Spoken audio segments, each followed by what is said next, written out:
¿Quién heredó el imperio de las drogas de Pablo Escobar?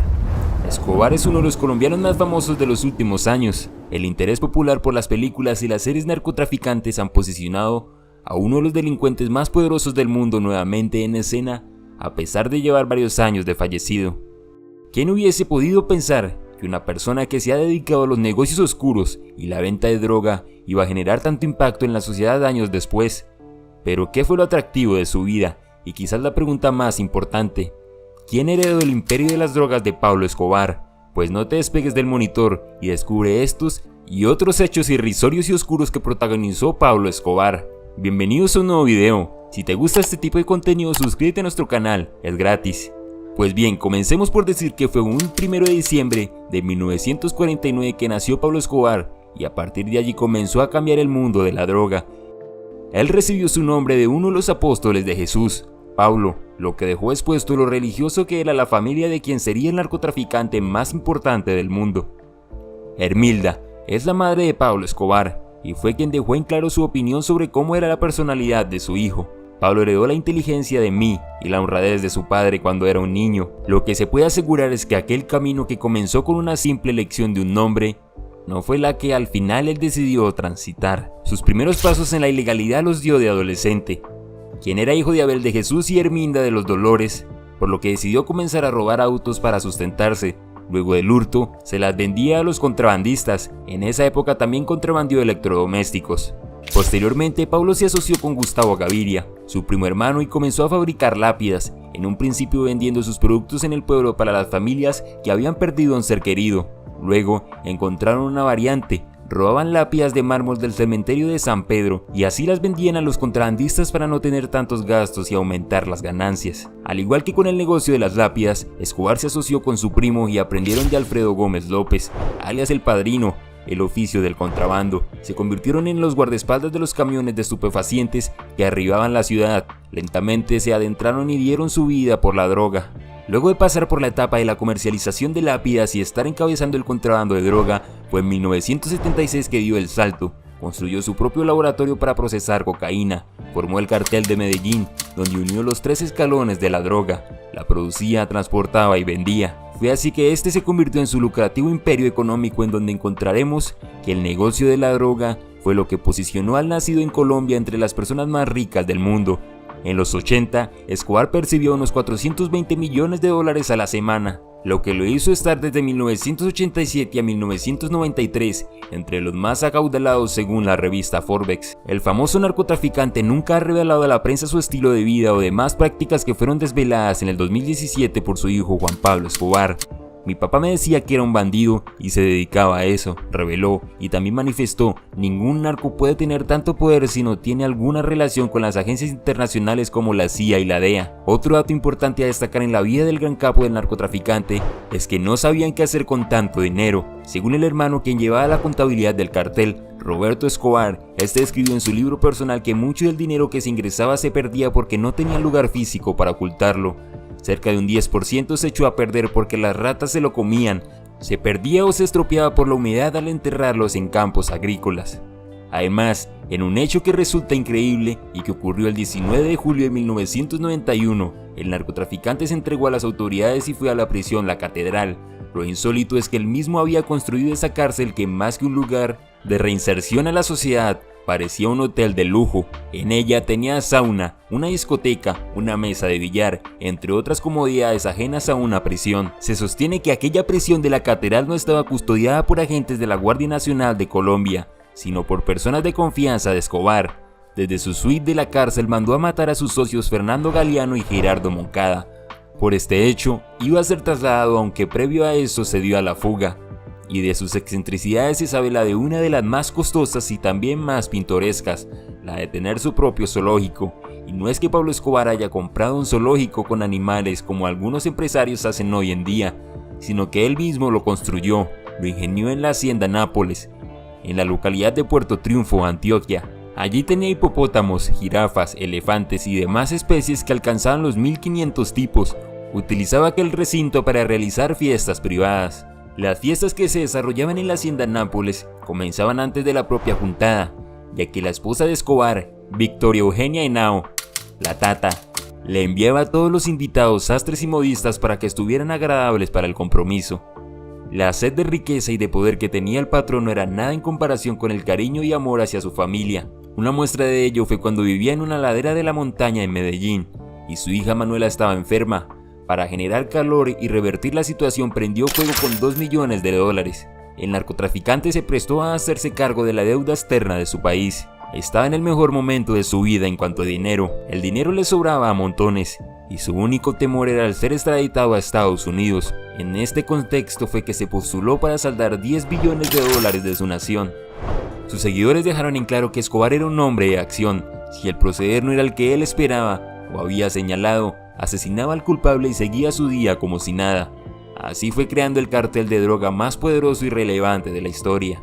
Debido a la procedencia de sus fondos, nunca se pudo estimar exactamente cuánto dinero era el que manejaba. Se supo que traficó 15 toneladas de cocaína por día y manejó el 80% de dicha sustancia en todo el mundo. Una aproximada cifra de su patrimonio es la de $30 billones. Hermilda, su madre, destacó alguna vez lo siguiente de su hijo: él fue ambicioso, como todos lo somos, quería plata para tener bien a su familia, especialmente para tener bien a sus papás y a sus hermanos. Esas dos columnas fueron las que movieron a Escobar en toda su vida, la familia y su amor por el dinero.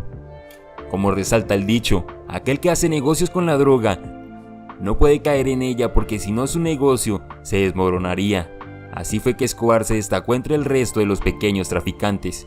Además de negarse a probar la cocaína, se mantenía sereno en las situaciones de tensión. A su persona se le adjudican más de 4.000 asesinatos, la gran mayoría de ellos fue para llegar y poder defender su posición en el cartel de Medellín, ya sea en batallas internas, así como también contra el Estado colombiano. Escobar tuvo sangre fría y los ajustició a su manera, con sicarios o con su propio ejército. En 1992, el colombiano se fugó de la cárcel tras iniciar un motín y evitar así su traslado a otra prisión de mayor seguridad. Tomó de rehén a 4 funcionarios judiciales y junto a otros 9 hombres recuperó su libertad. Fue allí cuando se hizo célebre su frase: prefiero una tumba en Colombia a una prisión en Estados Unidos. El poder que había acumulado Escobar le permitió seguir pensando más allá de su negocio. Es por eso que tras implementar su ley plata o plomo, en la cual las autoridades debían dejarse sobornar o eran asesinados, intentó ingresar en la política. Su sueño era uno: el poder hacer legal sus oscuros negocios. El primer paso para poder entrar en la política era tener dinero. Como eso le sobraba al colombiano, se adelantó al segundo paso, que es tener seguidores. Para ganarse al pueblo construyó más de 100 campos de fútbol en los distritos menos pudientes y edificios en los barrios de clase baja, una inversión a base de las ganancias de la cocaína. El barrio de la infancia de Escobar, La Paz, fue sede de una fiesta increíble que el narcotraficante montó. Estrenó una cancha de fútbol que construyó e iluminó. Organizó los campeonatos, concursos y lo promocionó por grandes cadenas de radio. Para cerrar la ceremonia, él aterrizó en el medio del campo de juego en un helicóptero. Cuando tenía 44 años, conoció su muerte durante un enfrentamiento armado en los tejados en las colinas de Medellín. El bloque de búsqueda colombiano lo tenía en la mira y accionó cuando lo vio tratar de escaparse por los techos. La leyenda cuenta que no fue un disparo que este grupo le propinó, sino que él mismo se ejecutó porque veía que era el fin de su vida. Con él se extinguió el cartel de Medellín, herido de muerte meses antes por la presión de las autoridades. 2 años después caería también la organización rival, el cartel de Cali. La desaparición de ambas entidades supuso la muerte de un modelo, el de los todopoderosos monopolios de narcotráfico colombiano.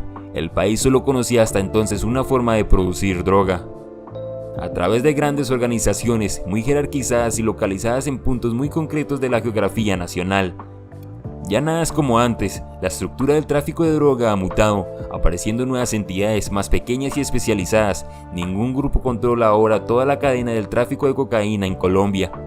El narcotráfico se ha fragmentado, ahora se articula en una organización de tipo red que funciona a través de alianzas o pactos entre entidades locales articuladas alrededor del negocio. En esto ha tenido que ver la ofensiva del Estado con la captura de figuras importantes del negocio, también las disputas entre distintos grupos, que han sido muy fuertes en algunas zonas.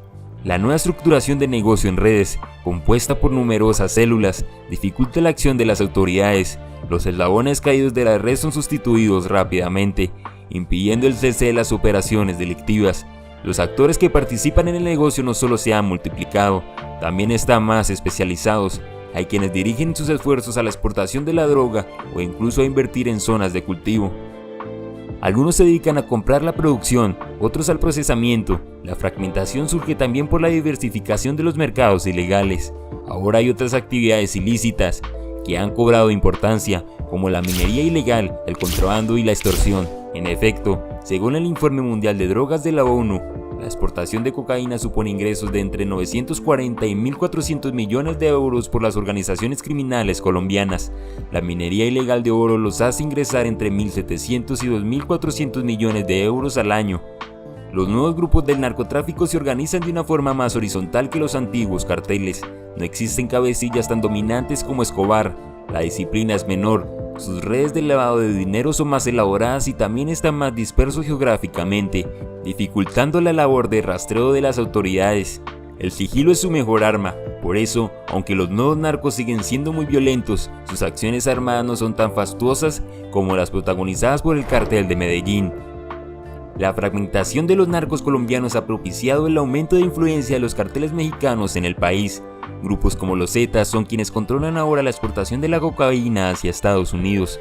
Los traficantes colombianos perdieron el control y protagonismo con el fortalecimiento de la ruta de la droga a través de Centroamérica. Mexicanos y centroamericanos han adquirido un papel más importante. Los narcos colombianos, en cambio, han fortalecido su presencia en la ruta africana y en la que llega directamente a Europa a través del mar, que compromete a países como Venezuela, Brasil y Argentina. También se ha tenido un proceso de diáspora criminal. Los líderes del tráfico ilícito colombiano han optado por trasladarse a otros países en búsqueda de seguridad, anonimato y nuevos emprendimientos. Si uno repasa buena parte de las últimas capturas de narcos colombianos, se han dado fuera del país. La mutación del narcotráfico en Colombia no ha sido, ni mucho menos, pacífica. El vacío de poder dejado por los grandes monopolios a mediados de los 90 propició centenares de muertes en todo el país. Los sucesores inmediatos fueron el Cártel del Norte del Valle, surgido de las cenizas del Cártel de Cali, y las Autodefensas Unidas de Colombia, el grupo paramilitar más sanguinario de Colombia, ideado en parte por antiguos integrantes del Cártel de Medellín. La asociación entre el narcotráfico y el paramilitarismo es muy cercana. En muchas zonas son dos caras de un mismo fenómeno, grupos que se enfrentaron a la guerrilla pero a su vez eran ejércitos privados de organizaciones de traficantes. Fue entonces también cuando los dos principales grupos subversivos del país, las Fuerzas Armadas Revolucionarias de Colombia, FARC, y el Ejército de Liberación Nacional, ELN, entraron con más fuerza en el negocio. El papel jugado por las guerrillas tiene que ver mucho con el control que tienen del territorio. Las FARC están ubicadas en zonas periféricas muy importantes para el cultivo de coca. En este punto ya no existía ningún grupo que contase con el control de todas las etapas de tráfico de drogas. A pesar de ello, todavía existían figuras reconocibles como Diego Fernando Murillo, alias Don Berna, antiguo miembro del Cártel de Medellín. Era escolta de Fernando, el Negro Galeano, uno de los socios de Escobar. El capo decidió matar al Negro y Don Berna cambió de bando, formando parte de los grupos que dieron caza al líder del Cártel de Medellín. Lo que sigue y que muchos no se han dado cuenta en Colombia es que sigue existiendo el vínculo de las organizaciones narcotraficantes con la fuerza pública y elementos de la política. Aunque con un perfil mucho más bajo, las conexiones siguen existiendo, aunque es más difícil encontrarlas a nivel nacional, son mucho más recurrentes a nivel local. Déjanos saber tu opinión, si el video te ha gustado dale like y no te olvides de darle a la campanita para que no te pierdas de los próximos videos como este. Hasta la próxima.